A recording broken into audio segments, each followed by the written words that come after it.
Gotta let it go. Keep turning, step around. Keep turning. Because Jake Paul doesn't know better. He can't learn how to win that front foot challenge by the time he fights Tank. Tank is a southpaw. If he, just like Terence Crawford did against Nello, he gets on the outside of Jake, and that left is coming down the pipe all night while he stays away from Jake's right hand, it should be an easy fight for Tank. Guy, Jake Paul, that's what, 6'3", 6'4", almost. Then you got a guy, Gervonta Davis, that's like 5'5", a little guy. Yeah. Y'all gonna try to, who's 200 pounds, who's just for Mike Tyson there, I'm gonna throw him in there with a 135. It's just a circuit. Reports reveal that Terence Crawford has been sparring with Gervonta Davis ahead of Davis's much-anticipated showdown against Jake Paul. Their sessions have been nothing short of electric, showcasing sharp exchanges and powerful combinations as Crawford helps Davis prepare for Jake's size and physicality. Crawford's trademark precision and defensive mastery are forcing Tank to adapt and sharpen his tactics fast. The intensity between the two champions has fans buzzing, many believing this tough preparation could give Davis a crucial advantage when he finally steps into the ring with Jake Paul. Move your head. Oh, stop closing up. Gotta let it go. Keep turning, step around. Keep turning.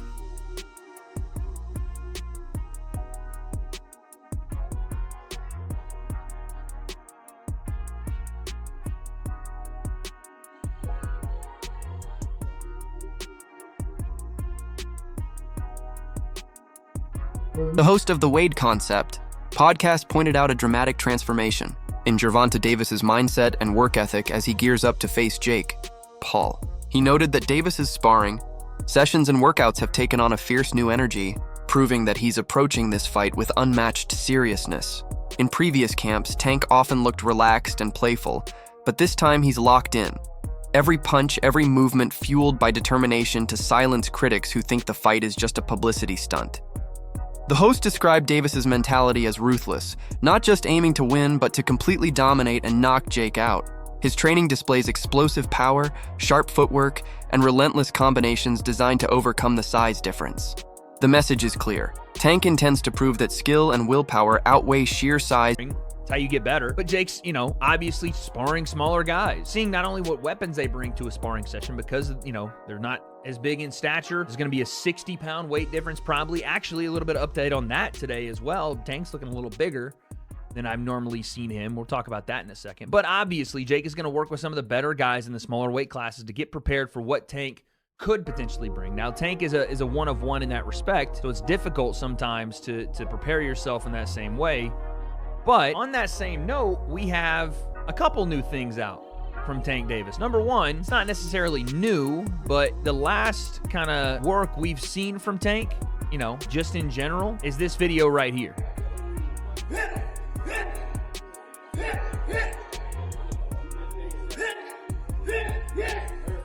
Just chopping the bag, turning over shots.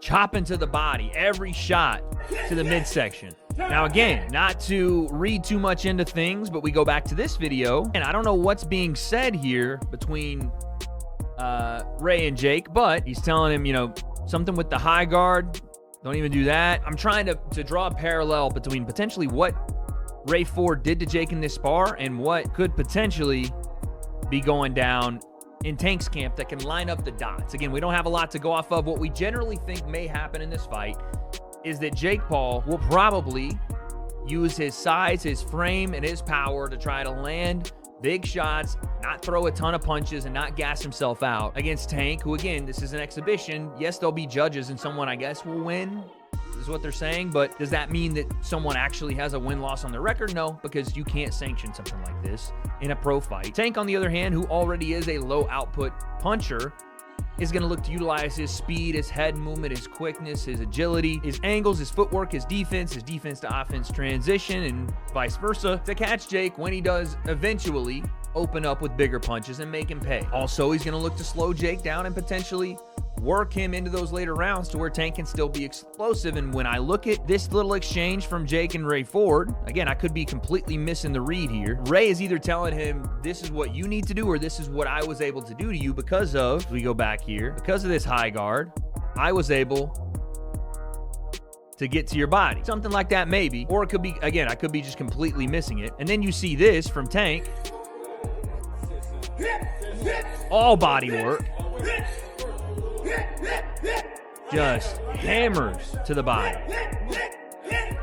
Level changes, head off center, angle switch, all that work in the bag. That was one of the more recent videos we saw. Showbiz. The adult offered an insightful take on the much-debated size and reach disparity between Jake Paul and Gervonta Davis. He reminded fans that Davis has already conquered taller, more experienced opponents. According to Showbiz, the supposed physical gap isn't nearly as overwhelming as people think.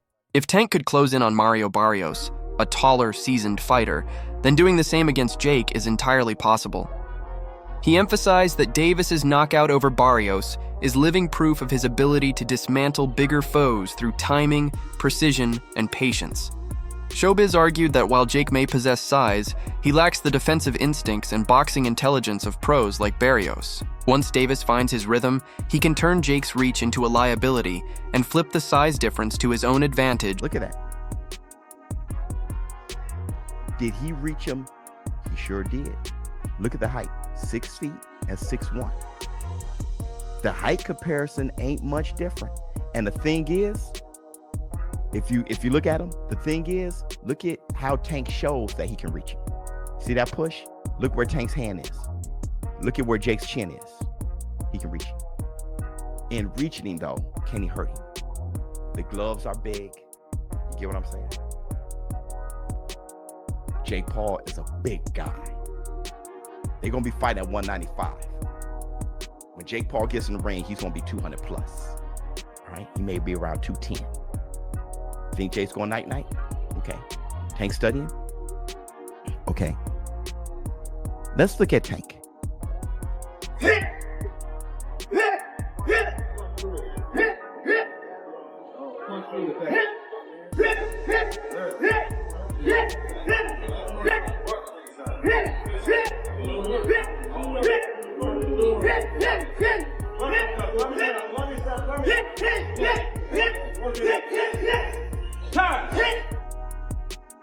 That was just a couple days ago.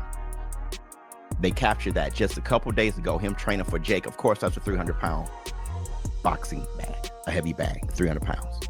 So he's swinging it. Let's look at Gervonta and look at Barrios. Let's look at a few highlights here.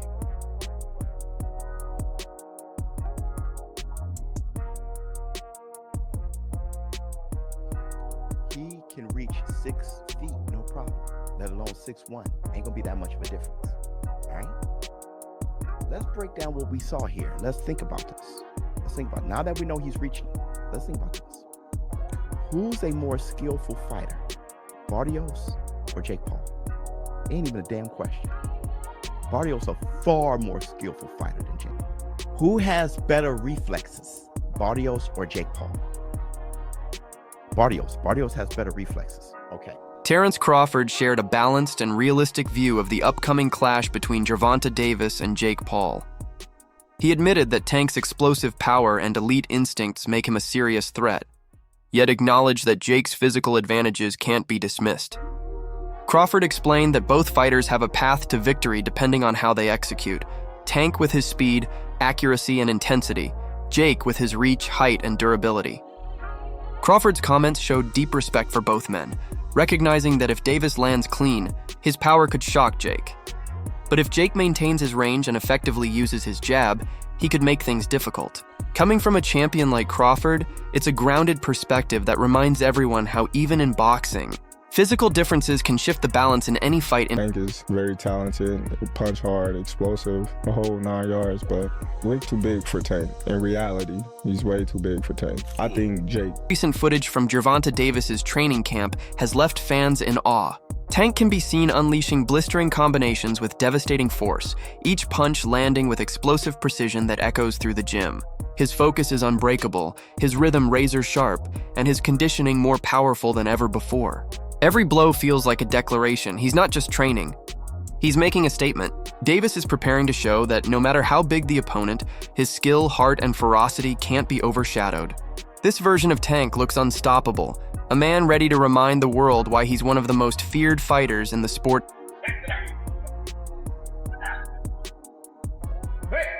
Several boxing analysts have weighed in on the unique nature of the Gervonta Davis versus Jake Paul matchup, saying it blurs the boundaries between genuine boxing and pure entertainment. These experts, known for dissecting both technical skill and promotional spectacle, suggest that this fight represents more than competition. It's a cultural moment. While traditionalists criticize it for prioritizing showmanship, others view it as proof that boxing is evolving, blending fame and athleticism in ways that captivate global audiences. Love it or hate it, this fight symbolizes the new era of modern boxing. Fights like this, with fighters pretty much in their prime. But other than the size mismatch, most people are wondering why has Tank taken this fight? And those were the first questions targeted to Tank in this presser. Because usually these sorts of bouts are relegated to the latter part of your career. And for most Gervonta Davis supporters, they thought they would get the big fights next, the Shakurs. They didn't think he would be fighting Jake Paul. Although Tank tried to push it off as fans should just be happy watching the sport and hey, haters will be haters, I think that's quite unfair to the people who have been loyal supporters of him and honestly have paid his bills. He tried to compare the level of criticism he gets to the likes of Mayweather, but the difference is with his mentor Floyd, he really did fight a lot of champs in their prime. Has Tank? Well, not really. The most notable fight he's recently had that the people actually wanted was the Ryan Garcia fight, and the only reason he took that fight was because everything was on his terms. And other than the Ryan fight over the last couple years, it's either been people who aren't in his weight division, which he's pulling up, or fighters ranked in the lower half of the top 10 lightweight list. The fights people have truly wanted to see just have never materialized, and simply that's why people criticize him. If the likes of Crawford never fought Spence or Usyk never fought Fury or Joshua, they would have caught the same level of flack. The reason why fighters like them are applauded is because generally they take on whatever challenge is in front of them. Tank instead, his whole career has bobbed and weaved around the most significant challenges that the people actually want to see unless he has everything his way. That's all for today's video. Stay tuned and keep following boxing trends for more updates and insights from the fight world.